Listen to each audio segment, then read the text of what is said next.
Primeiro eu gostaria de agradecer ao Rodolfo pelo convite, né, que foi nosso aluno na Faculdade de Medicina de Uberaba. E para a gente que é francana, estar aqui é sempre uma emoção muito grande, né? Eu nasci aqui, já tem mais de 30 anos em Uberaba, e a gente aprendeu a conhecer a religião, o espiritismo, né, estudo, no nosso início em Uberaba, onde a gente começou a frequentar, a conhecer o Chico, né, ver o tanto de coisa bonita que acontecia lá. E a gente passou então a estudar um pouquinho mais, e hoje a gente faz parte da Associação do Médico Espírita de Uberaba, e também a gente trabalha com a Liga de Diabetes na faculdade, onde a gente trabalha muito também essa parte espiritual. Em Uberaba, só para vocês saberem, nós estamos dentro da Faculdade de Medicina com um curso que é a parte de Medicina e Espiritualidade, e hoje a gente está vendo que não é mais, a medicina já não é mais aquela coisa curativa só a ciência. Hoje a gente está vendo que cada vez mais a espiritualidade com a ciência está levando a cura e a melhora dos nossos pacientes. Então nós vamos falar um pouquinho hoje com vocês das doenças cardiovasculares e espiritualidade.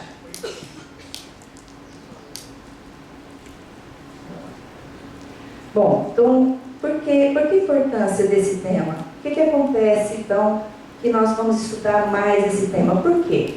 Olha bem, as doenças cardiovasculares, elas são a principal causa de mortalidade no mundo. Mais de 50% de pessoas morrendo por doença cardiovascular. Então, o que a gente trouxe para vocês, só para a gente ter uma noção, então, das causas de morte, nós vamos ver que AIDS, por exemplo, 5%, mortes violentas 12%, doenças pulmonares 14%, doença infecciosa 19%, câncer 24% e as doenças cardiovasculares 52%. Ou seja, nós estamos vivendo numa fase em que essas doenças cardiovasculares, elas vêm de onde? O que está acontecendo com a gente que está aumentando essas doenças cardiovasculares? O que acontece no mundo de hoje, diferente de antes, que essas doenças estão pegando os primeiros lugares? Então, aqui um exemplo para a gente, nós vamos ver que em 1990, a principal causa de morte era infecção respiratória, infecção intestinal, a doença do coração estava lá embaixo. Agora ela já passa para 2020, perspectiva que seja primeiro lugar. Depois vem em segundo lugar, a depressão. Então, o que será que está acontecendo? Será que dá para a gente parar um pouquinho para pensar o que está acontecendo, o que está levando a isso? Então, vamos indo no nosso pensamento. Então, olha só, a Organização Mundial de Saúde, ela estima que até 2020, se não implementarmos medidas efetivas de prevenção e tratamento das doenças cardiovasculares, chegaremos a uma taxa de quase 40 milhões de óbitos por ano. Então, quais são as doenças cardiovasculares? A principal, nós vamos ver, que acontece mais, é a aterosclerose. Então, através da aterosclerose, nós vamos ter o quê? O infarto agudo do miocárdio, o AVC, ou derrame, o tromboembolismo periférico, né, que são as gangrenas, né, que as pessoas apresentam nas pernas, hipertensão arterial, insuficiência cardíaca e cardiopatia isquêmica.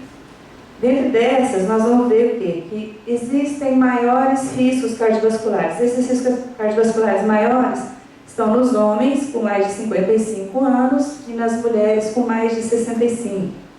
Nos fumantes, né, os tabagistas aqui estão bem, bastante doença cardiovascular.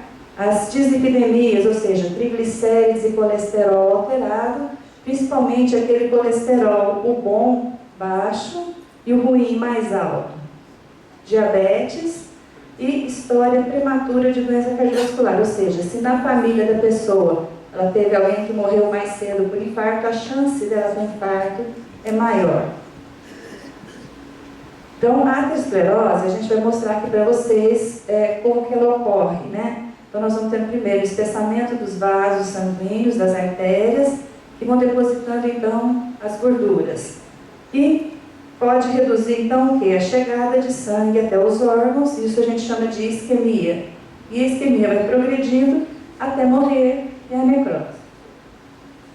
Então, aqui mostrando o que acontece, então, que nós vamos começar a ter uma lesão nessa parte interna da artéria, essa lesão acontece porque nós vamos estar explicando isso bem detalhado com vocês, mas alguma coisa que inflama essas artérias por dentro. É aquilo que a gente comentou, é o cigarro, é a diabetes, mas principalmente o estresse. Então hoje a gente vai falar um pouquinho com vocês do estresse que leva mais a essas doenças cardiovasculares. Então, nós vamos começar a ter uma alteração dentro dessa artéria, onde nós vamos formar uma pequena plaquinha, e essa plaquinha nós continuamos estressados, nós continuamos alimentando errado, nós continuamos levando uma vida sem pensar do outro lado, né? Então, o que acontece hoje? Hoje a gente é muito mais estressado que o tempo atrás. A gente vê isso pelas crianças. As nossas crianças já são mais estressadas. A convivência está ficando cada vez menor.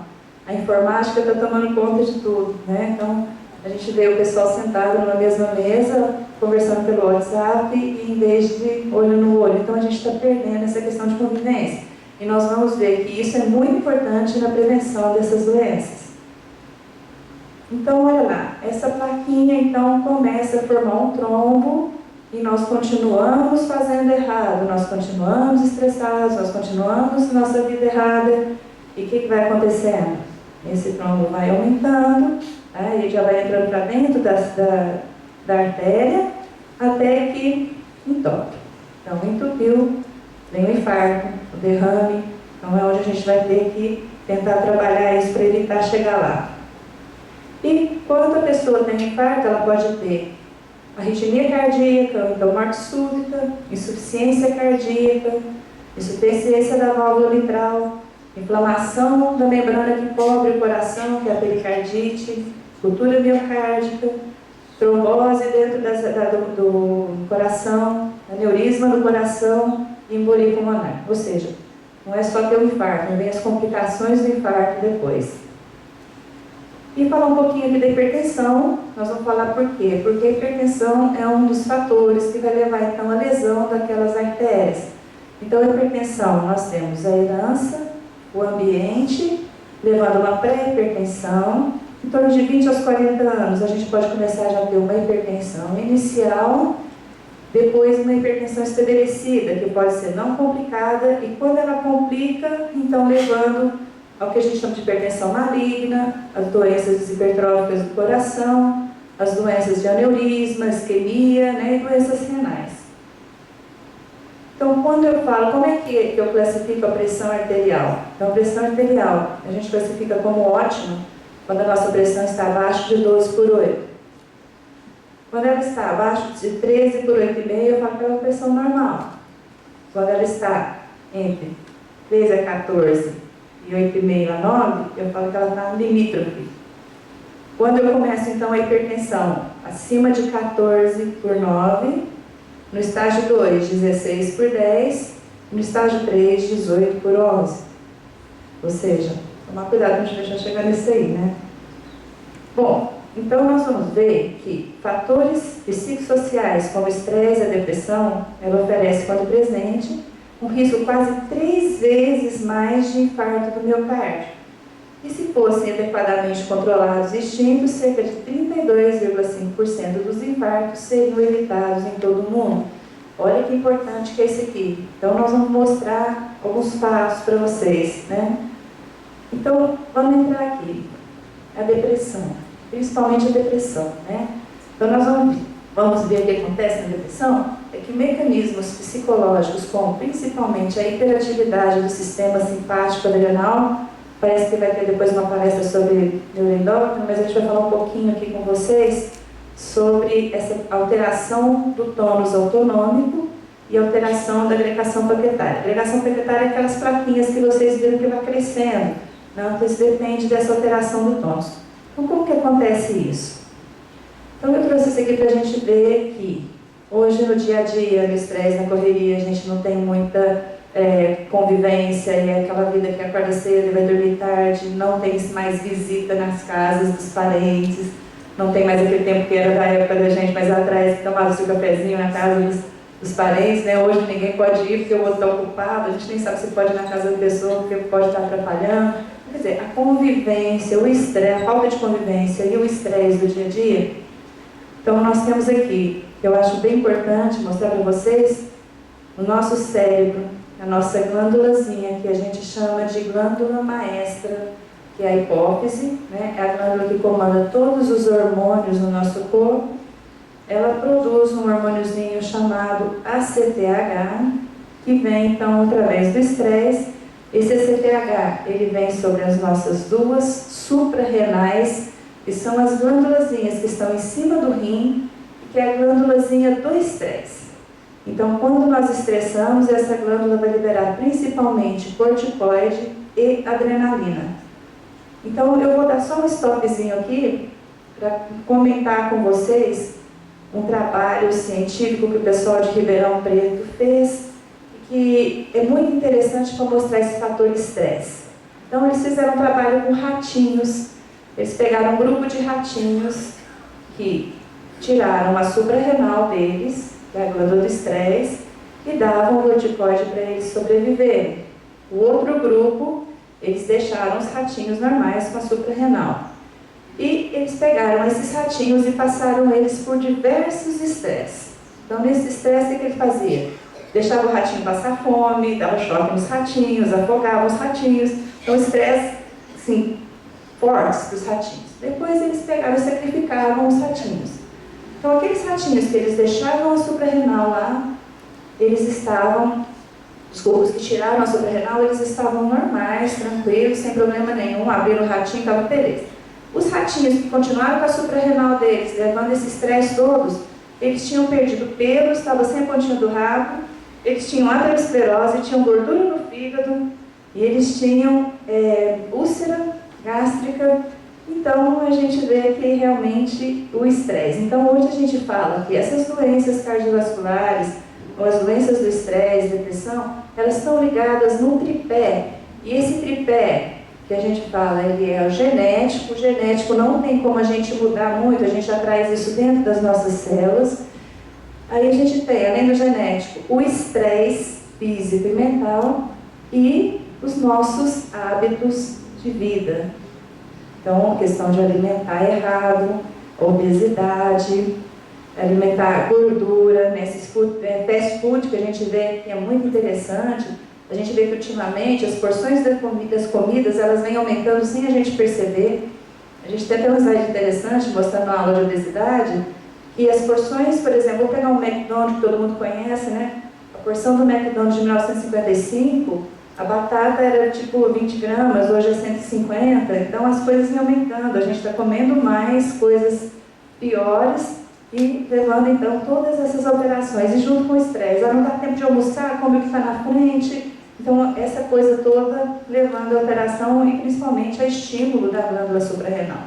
Uma coisa interessante é que, por exemplo, quando a gente fala assim, olha, precisamos alimentar a cada 3 horas, isso é muito importante, porque se eu passo um tempo muito grande sem comer, eu vou estimular minha suprarrenal, ela fica estressada o organismo, e quando ela estressa, ela libera corticoide, adrenalina. E quando eu libero esses hormônios, o que eu vou fazer? Nós vamos quebrar os nossos músculos normais e levá-los até o fígado para produzir glicose, para nos dar energia. Nós vamos ficando sem braço, sem perna e barrigudo. E vão formando o que a gente chama de esteatose hepática, que vai levando principalmente, então, a essas plaquinhas de gordura e que vai levar principalmente ao infarto e ao derrame. Bom, aqui mostrando então, você sabia como o estresse influencia o nosso organismo? Então vamos lá. O estresse, aqui em cima da glândulazinha da hipófise, ele libera então esse hormôniozinho que a gente comentou com vocês, que é o cortisol, que vai lá na suprarrenal, então o ACTH vem no suprarrenal, libera esse cortisol e dentro aqui da medula a adrenalina. Então tudo isso vai levar às alterações cardiovasculares, e aí aonde que entra a espiritualidade aí, né? Onde que entra principalmente a parte que nós podemos contribuir para amenizar isso. Entra então aqui, a gente não deixando o estresse nos pegar. Como? Qual que é o remédio? Me perguntam sempre quando a gente está falando sobre isso. O remédio chama-se oração. Então, quando a gente está ligado, que a gente está, por mais estresse, correria, que a gente está ligado no alto, que a gente está concentrado, fazendo as nossas orações do dia a dia, convivendo melhor com as pessoas e fazendo uma boa ação. Eu sempre falo que se a gente fizer uma boa ação por dia, nossa vida muda, nossa vida melhora. Então nós vamos começar a diminuir o estresse. Então se eu não trabalhar nessa diminuição do estresse, as doenças cardiovasculares vão continuar aumentando, e não só as doenças cardiovasculares, mas as doenças metabólicas, tipo diabetes mellitus também, né, obesidade. Então eu trouxe alguns trabalhos para mostrar para vocês, que olha só, nós temos a depressão com a doença cardíaca, aumento de 20% de aterosclerose nos indivíduos com depressão em relação aos não depressivos. Então a gente vê que realmente precisamos trabalhar bem essa questão. Eu não sei se alguém comentou, se foi comentado, mas aqui dentro da medicina hoje a gente vê que está tendo que usar muito antidepressivo, coisa que a gente não prescrevia muito antigamente. Mas hoje eu não consigo às vezes fazer a pessoa mudar sem dar uma medicação antidepressiva para ajudá-la, principalmente no emagrecimento, controle do diabetes, controle da pressão arterial. Às vezes a gente vê que a pessoa é tão estressada que quando ela coloca aquele mapinha para ver se ela tem aqueles exames, não sei se alguém já fez, de colocar o aparelho de pressão e ficar 24 horas, né? Aquele aparelho mostra que durante o dia a pressão está lá em cima, na hora que a pessoa dorme a pressão está lá embaixo. Então o que acontece? É estresse, puro estresse. Então vamos trabalhar o estresse, tentar fazer isso sem antidepressivo. Por que a gente usa muito antidepressivo hoje? Falta de tempo de fazer uma terapia, uma conversa, né? Às vezes uma conversa bem feita melhora muito o paciente, né? Então nós vamos ver agora aqui outro trabalho que a gente tem em 1998, onde estiveram 1.190 homens, estudantes de medicina. Então foi um estudo que foi de 1948 a 64, você vê que é estudo antigo, né? Mas que todos que fazem hoje vão se repetindo nisso. 12% apresentavam depressão clínica e a incidência de infarto e doença do coração foi o dobro daqueles que não eram deprimidos. Então eles concluíram que a depressão foi um fator independente de doença coronariana. Então olha lá, vamos cuidar, porque é bravo. A sociabilidade, então vamos ver. Então, teve um estudo aqui em 1998, onde a gente revisou 14 estudos nos quais o estresse psicológico, suporte social, isolamento social, rotina, influenciaram no aparecimento da doença cardiovascular. Então, eles veem que as pessoas que têm com quem conversar, elas têm menos problema do que aquelas pessoas que são mais fechadas, não conversam, que vivem sozinhas. Então, olha só, um outro trabalho de 1992, pegaram 1.368 pacientes com doença cardiovascular, eles tinham 50% de sobrevida em 5 anos, quando eles são solteiros e sem amigos, e 82% de sobrevida quando eles eram casados ou tinham alguém com quem conversar. Então é muito importante a sociabilização nossa, é muito importante a gente conversar. É tão ruim quando a gente está com alguma coisa apertada aqui no peito, que não tem com quem falar, não tem com quem passar para frente, aquilo vai liberar todos aqueles hormônios, todo o estresse e o nosso corpo vai sofrer com isso. Então a gente mesmo faz o nosso corpo sofrer. Então vamos tentar trabalhar isso, vamos tentar melhorar esse estresse para a gente melhorar esse sofrimento. A intervenção psicossocial, esse aqui foi um outro trabalho que eu achei interessante. Eu trouxe alguns só para a gente mostrar para vocês, mas que comprovam o que a gente está falando. 461 homens pós-infarto, seguido por 7 anos, eles verificaram que o nível de estresse desses pacientes, iniciaram um programa de redução de estresse e viram uma redução de 50% no primeiro ano pós-infarto em comparação ao grupo controle. Olha isso que interessante. Então, se eu consigo reduzir em 50%, gente, é um número muito grande. Então, se eu consigo melhorar isso, se eu trabalhar com o paciente, se eu melhorar essa questão de estresse, eu vou conseguir uma melhora importante para o meu paciente. E a intervenção religiosa na hipertensão mostrou que promove um estilo de vida mais saudável para a pessoa, né? Que a prática religiosa leva à saúde plena e suporte social e os benefícios psicodinâmicos de crenças religiosas. Então, aquelas pessoas que não creem em nada, elas têm muito mais doenças do que as pessoas que têm uma crença. Né? Então, uma crença, acreditar, né, que existe uma força superior, independente da religião, acho que isso é importante, porque às vezes a pessoa acha que ela tem religião, mas na realidade, se você apertar, no fundo ela não confia em muita coisa.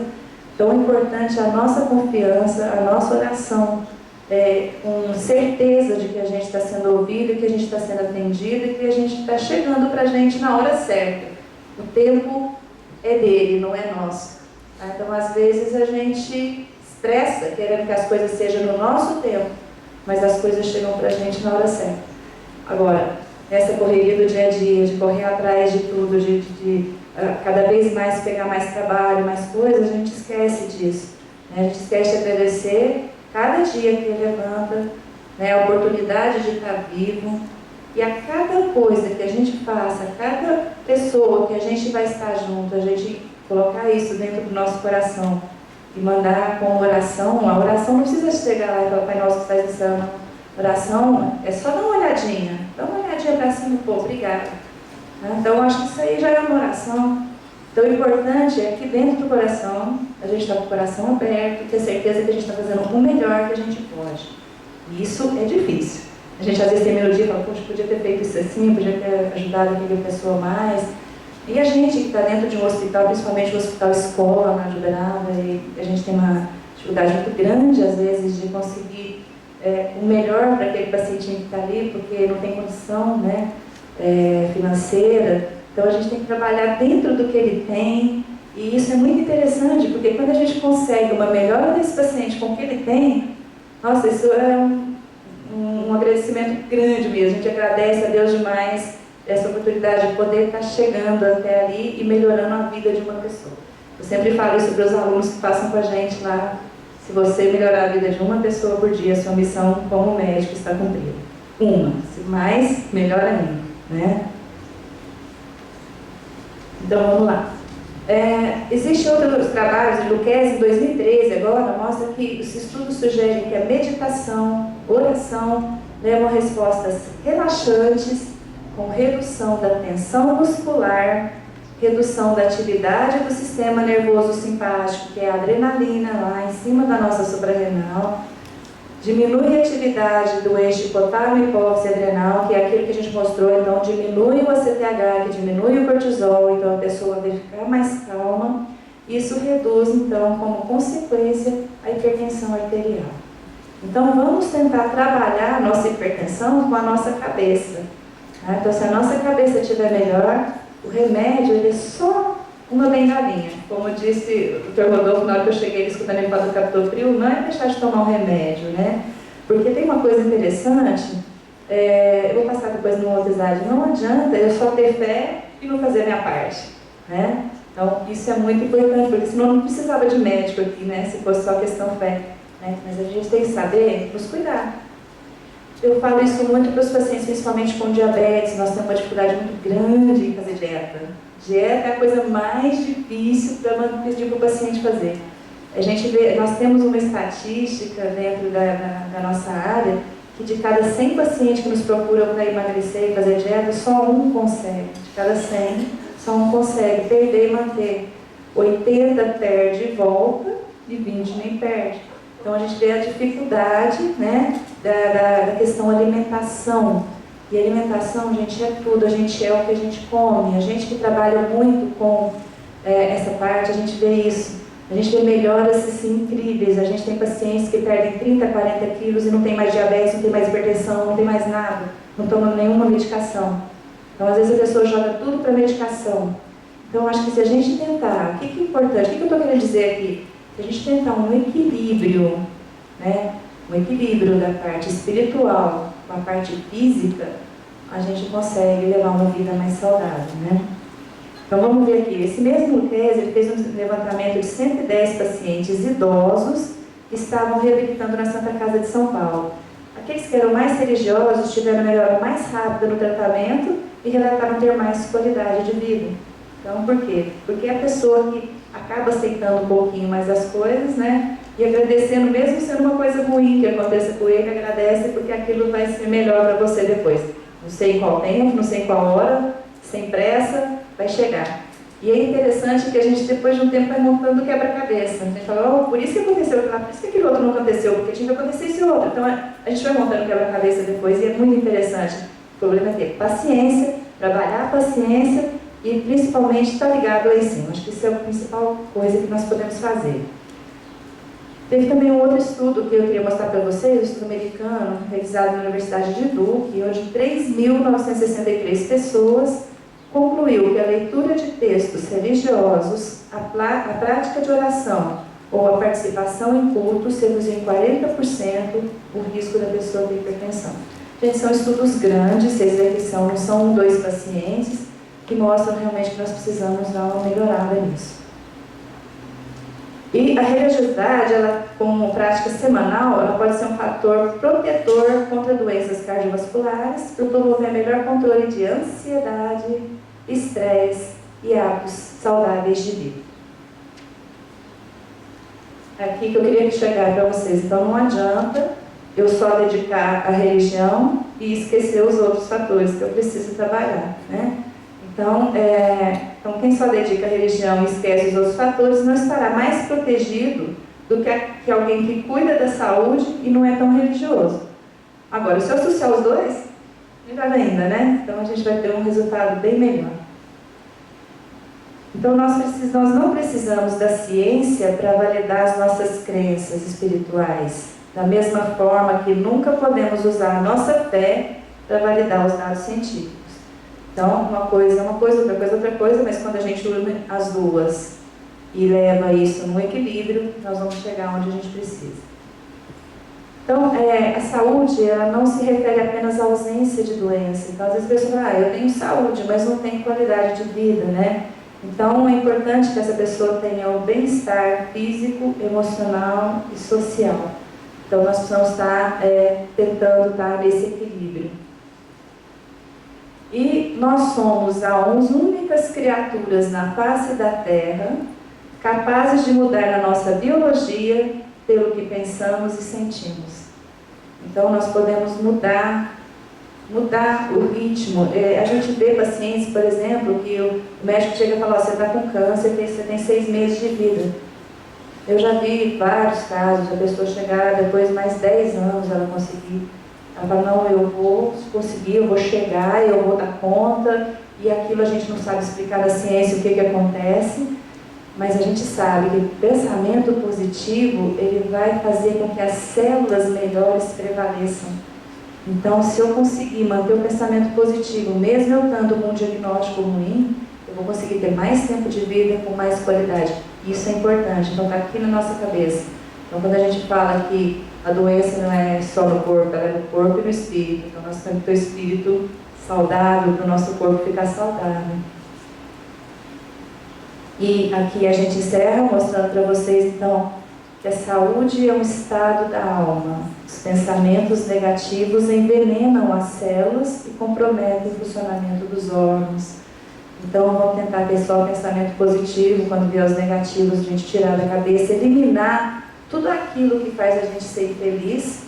É fácil? Não, não é fácil. É um trabalho que nós vamos fazendo com o tempo, vamos aprendendo com o tempo, mas o importante é estar sempre ligado no alto, pedindo a ajuda de Deus, e essa ajuda vem, como a gente disse, na hora certa, né, no momento exato, da forma e do tamanho que nós precisamos.